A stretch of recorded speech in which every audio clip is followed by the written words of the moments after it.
up on this episode of Great American Gardens, plants such as the Buddha's hand and Dutchman's pipe provide an exotic background for studying at a California university. The native plants of Long Island are preserved at this New York garden. And later, a Florida tree with bark that peels like a sunburned tourist. Join us on our tour of Great American Gardens.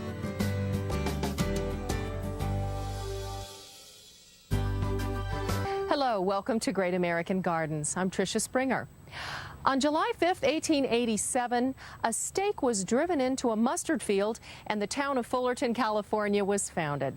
Like many western towns, Fullerton got its start as a railroad town, but it wasn't long before the railroads took a backseat to agriculture and oranges became the cash crop here. It's a former orange grove that's at the root of our first garden.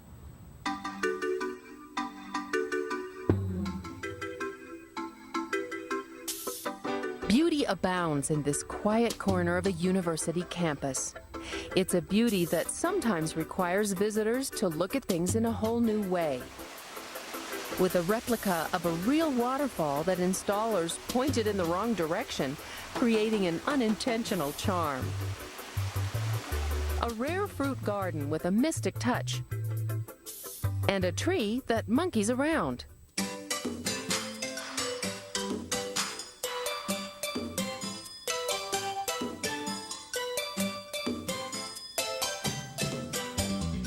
The 26 acres that make up the Fullerton Arboretum are part of the campus of California State University, Fullerton. The Arboretum features 4 major collections, from temperate to tropical, and arid to cultivated. The purpose of Fullerton Arboretum is to show the community what can grow here in Orange County. So people come here to relax, to learn about plants, to read a book, to meet with friends. Students come here to study.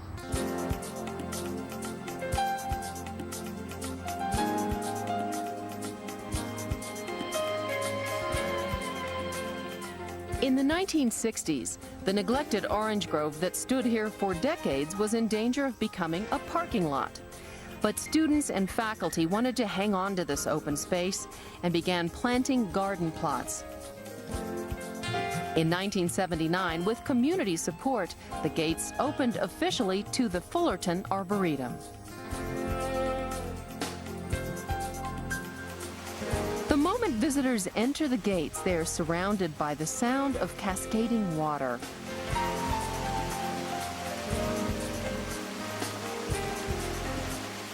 The waterfall is modeled after a real one, but when craftsmen installed the falls at Fullerton, they turned everything upside down. That was sort of an oops, but everybody stood back and said, well, you know what, it doesn't look that bad. I guess we can leave it. When contractors installed the falls, the larger rock on the bottom should have been placed at the top of the waterfall, but the water still flows downhill to gather in an inviting, sparkling pool.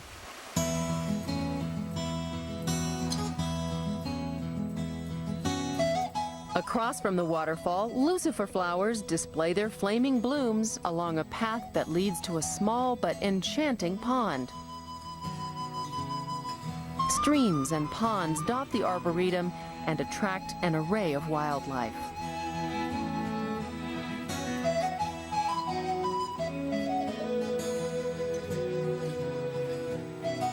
Just a few steps away lies the rare fruit grove. Here, trees drip with pomegranates, kiwi, and a unique variety of citrus called Buddha's hand. It has fingers on it that come out of it, kind of point down. My kids love it. The Buddha's hand is actually a citron. It has been prized for centuries in China and Japan, where it is used to freshen rooms and clothing.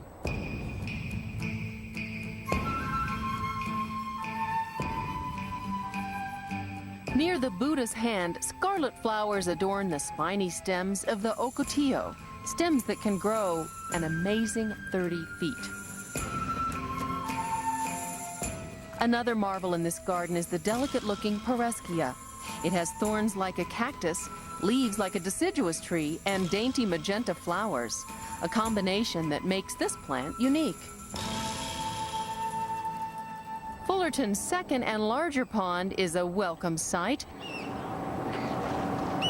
Referred to as the lake, the pond is accented by spikes of pickerel, cattails, and pearl pink water lilies. Beyond the tranquility of the pond is a section of the garden with a more curious nature. Like Alice's Wonderland, things in this garden come in a variety of sizes. This is a Dutchman's pipe here. This plant is from South America, and the reason it's called a Dutchman's pipe is because the flower looks like an old-fashioned pipe. Now we have another Dutchman's pipe that I think you'll find really interesting. Here's another example of a Dutchman's pipe. Now this flower is much larger than the flower we looked at earlier. And this flower doesn't smell like tobacco though. It smells like lemon oil. Though these two Dutchman's pipes look alike, they're actually two different species from two different countries. Aristolochia gigantea is from Panama, and its smaller cousin, Aristolochia fimbriata, is from Brazil.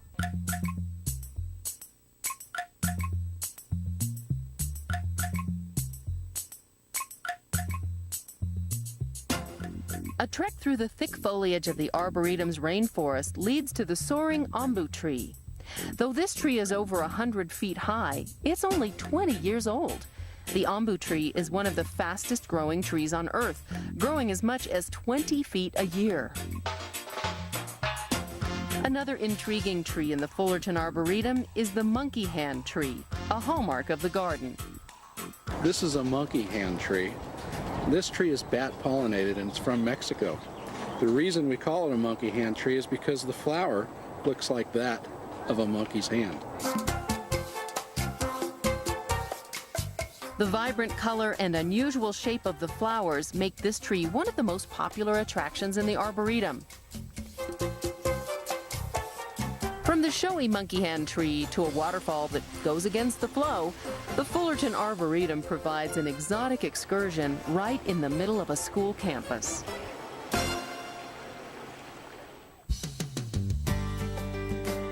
When we return, from a swampy bog in New York comes a flower that's a favorite with delicate hummingbirds. And later, a tree that looks like it stayed out in the sun too long, when Great American Gardens comes back.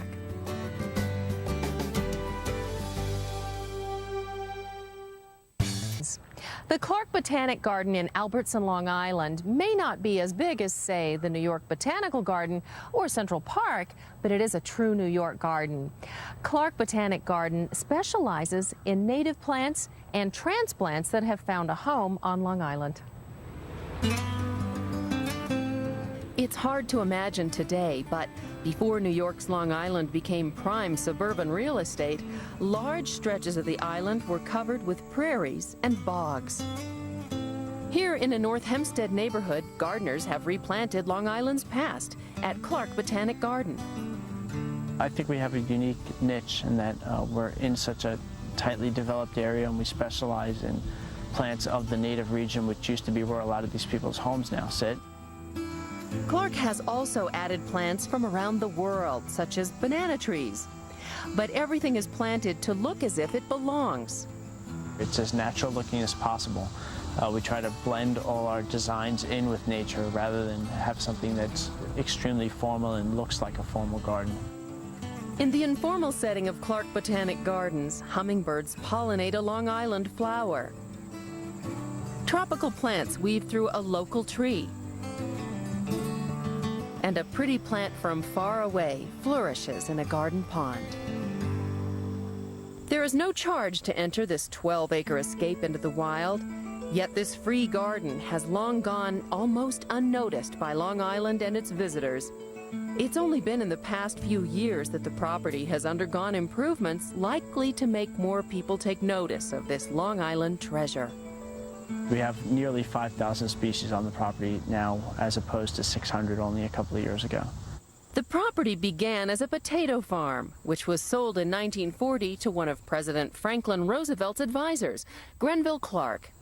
Clark bought the place as a weekend home, but in 1969, he dedicated his property as a botanic garden. The garden fell into disrepair until about 1997, when the town of North Hempstead began a series of improvements. We actually cut down 640 trees that were dead and still standing here. It opened up a lot of different areas for us to try new and more interesting trees and shrubs and display beds. Today, Clark's display beds create interest not only with foreign beauties such as the Mexican sunflower, but also with lovely local flowers. One of those locals is called stiff goldenrod, a rare type of goldenrod that's native to Long Island. This butterfly garden is one of the few places it still grows. Stiff goldenrod is one of New York State's endangered species. It doesn't have the habitat that it would need to survive in this area, like open prairie type fields which no longer exist on Long Island. Many of Long Island's bogs have also disappeared, but horticulturists have created a man-made one at Clark.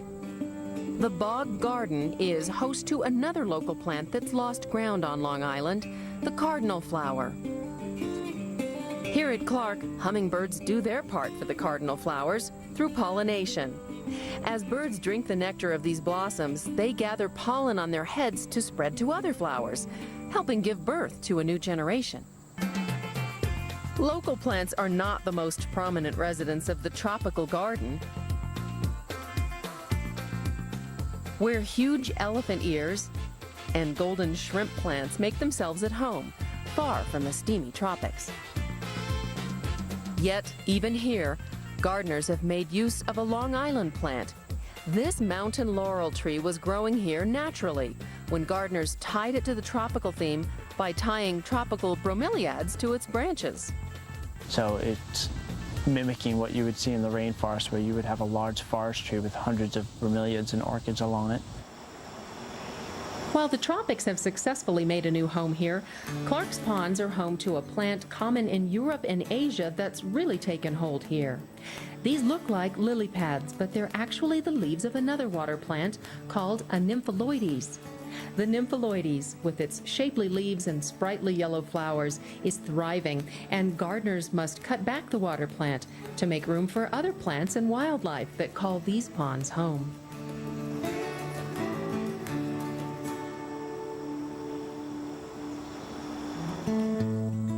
At Clark Botanic Garden, everything seems to belong. Gardeners create natural settings that make foreign plants look at home. And they recreate the habitat that once was home to Long Island plants. Hopefully it will help people understand the beauty in native plants so that they are more willing to conserve the ones that are left. In the midst of the suburbs, this garden gives the possibility of a future to the plants of Long Island's past.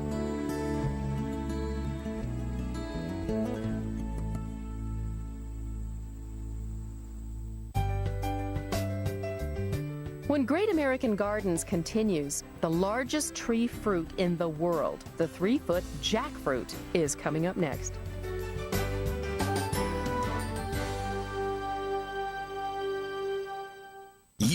A world of flowers and other exotic plants are on display at the Mounts Botanical Garden in Palm Beach County, Florida. Plant life from 6 continents make up this garden's attractions. So if you've got a notion to see the flowers of the world, but only a day to do it, Mounts Botanical Garden is your passport to an international garden adventure.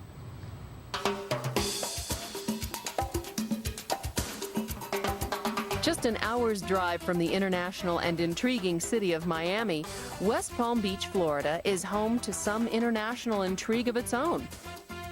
Here at the garden, we have a cross-section of all types of plant groups, trees, shrubs, vines, tropical fruits, herbs, and other plants. So no matter what your interest area, there's something here for you. The Mounts Botanical Garden is home to an array of tropical plants from around the world. A visit here is a fascinating journey that many people take time and again. And many come here weekly, so it's not just a one-time event. Once they come one time, they're always coming back. Frequent visitors are never disappointed by the diverse plant world in this garden. A red tree that shares its complexion and its nickname with sun-baked tourists. and a garden full of color that doesn't feature flowers, only leaves. With 14 acres, Mounds Botanical Garden is not only Palm Beach County's largest public garden, it's also its oldest. The garden got its start in 1925, when county employee Marvin Mounts began experimenting with different tropical plants. He started the garden not as a park, but just as an area to put trees and mainly tropical fruits so that people could get educated how to use these fruits, and also to provide seed for people that wanted those trees for their landscaping. The facility was dedicated officially as a botanic garden in 1975 and was named the Mounts Botanical Garden after its founder. Tropical fruit trees Marvin Mounts planted are still found throughout the garden. A native tree of South Africa, the sausage tree bears elongated fruit that hang like giant breakfast links. But when it comes to fruit, the jackfruit is king. Believed to be a native of India, jackfruits can grow up to 3 feet long, making them the largest of all tree-borne fruits.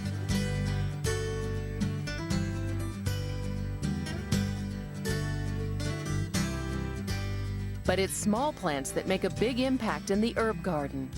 Here, over 60 different types of herbs grow, arranged according to their uses. Culinary herbs like tropical oregano, medicinal echinacea, and scented geranium leaves for potpourri make the herb garden a one-stop shop for the senses. And the centerpiece in the herb garden is a beautiful allspice tree. Visitors are encouraged to pinch and sniff.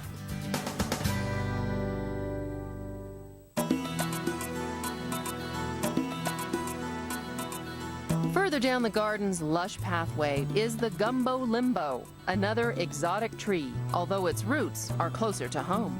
The gumbo limbo is a beautiful South Florida native tree that grows to a height of 50 feet or more and has red peeling bark.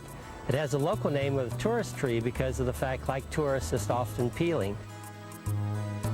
The gumbo limbo is a popular tree in Florida landscaping because it's easy to grow. Gardeners love the fact that all you have to do is cut off a branch and stick it into the ground, and the branch will take root. Throughout the garden is found the hibiscus, Hawaii's state flower, although it's not a native flower to that state. It's actually native to China and parts of Southeast Asia, and it does well in Florida's warm climate. Most hibiscus have 3 to 4 inch flowers. Some of our hybrids have blooms almost as big as dinner plates. Smaller flowers also play an important role in providing color to the garden. Flowers like pinwheel jasmine, the golden shrimp plant, and roses. But in the trial and demonstration garden, it's leaves, not flowers, that carry the show.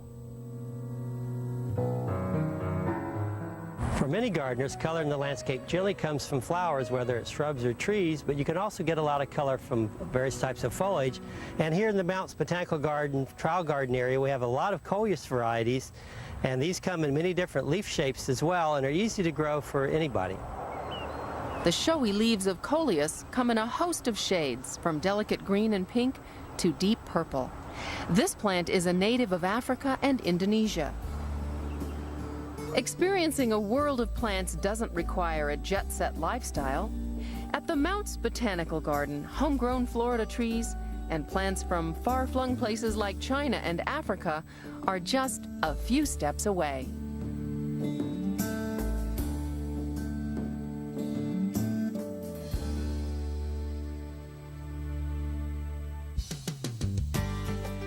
A tree with vibrant flowers that look like coral. That's next when we return to the Fullerton Arboretum in California. Coming to Blu-ray and DVD. Winner 2006 Academy Award Best Actress, Helen Mirren. Diana has died in Paris. No member of the royal family will speak publicly about this. Your actions have damaged the monarchy. A woman who honored the past. Duty first, self-second. That's all I've ever known. And a man who represented the future. She was the people's princess. united to heal a nation. What I say to you now, I say from my heart. The Queen. Own it on Blu-ray and DVD Tuesday, April 24th. Are you like me? I have high blood pressure and I have high cholesterol. Sometimes problems come in twos, but sometimes help can come in one. Catawit. Catawit contains the leading branded blood pressure medicine Norvasc and Lipitor, the leading branded cholesterol medicine combined in one pill, Catawit. Catawit is one of many treatment options I discussed with my doctor. Ask your doctor if Catawit's right for you. Along with diet and exercise, one pill doing two jobs for me. My doctor said Catawit's not for everyone. It's not for people with liver problems and women who are nursing, pregnant, or may become pregnant. To check for liver problems, you need simple blood tests. Tell your doctor about any heart problems and all other medications you are taking, or if you experience muscle pain or weakness, as they may be a sign of a rare but serious side effect. For blood pressure and cholesterol lowering benefits, it's Catawit. One pill, two medicines. Makes sense to you, makes sense to me. Ask your doctor if Catawit's right for you. Here's a DIY kit on family memories scrapbooking, brought to you by DIY Network. Creating a heritage scrapbook is like bringing your family tree to life. Begin by gathering family photos and keepsakes. Make copies of any one-of-a-kind originals. If telling an immigration story, try copying a map onto vellum as a background. Next, adhere photos onto mats and arrange them on the page. Then, use a calligraphy pen to write your family name. To tell the story of the next generation, add one of the newest members of the family. For a personal touch, include copy balloons with handwritten notes. And decorate the page with theme-related items. Finish your scrapbook by putting your family name on the cover. This DIY kit is brought to you by DIY Network. Do it yourself. For step-by-step instructions, visit DIYnetwork.com. I think the oven's broken. It's probably in shock that you're trying to use it. And I was gonna make dessert. Who needs an oven? Ooh. Philadelphia ready-to-eat cheesecake filling. One easy step, one quick and simple way to make a delicious Philly cheesecake. Just spread and enjoy. I think the dishwasher's broken too. That's the freezer. Philadelphia ready-to-eat cheesecake filling in the cream cheese aisle. Welcome back to Great American Gardens. When we were visiting the Fullerton Arboretum earlier in the show, we showed you the monkey hand tree. It's easy to see why that tree with its shocking red flowers is one of Fullerton Arboretum's star attractions. But there's another exotic tree in the garden that's intriguing in its own right. That's an erythrina. A common name would be a coral tree. It's actually the official tree for the city of Los Angeles. And the flower is supposed to look like coral, and it kind of does from a distance.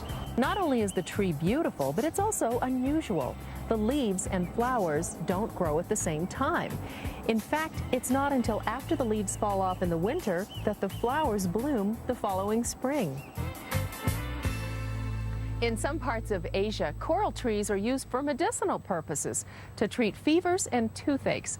Thanks for joining us on Great American Gardens, and remember, public gardens are your gardens.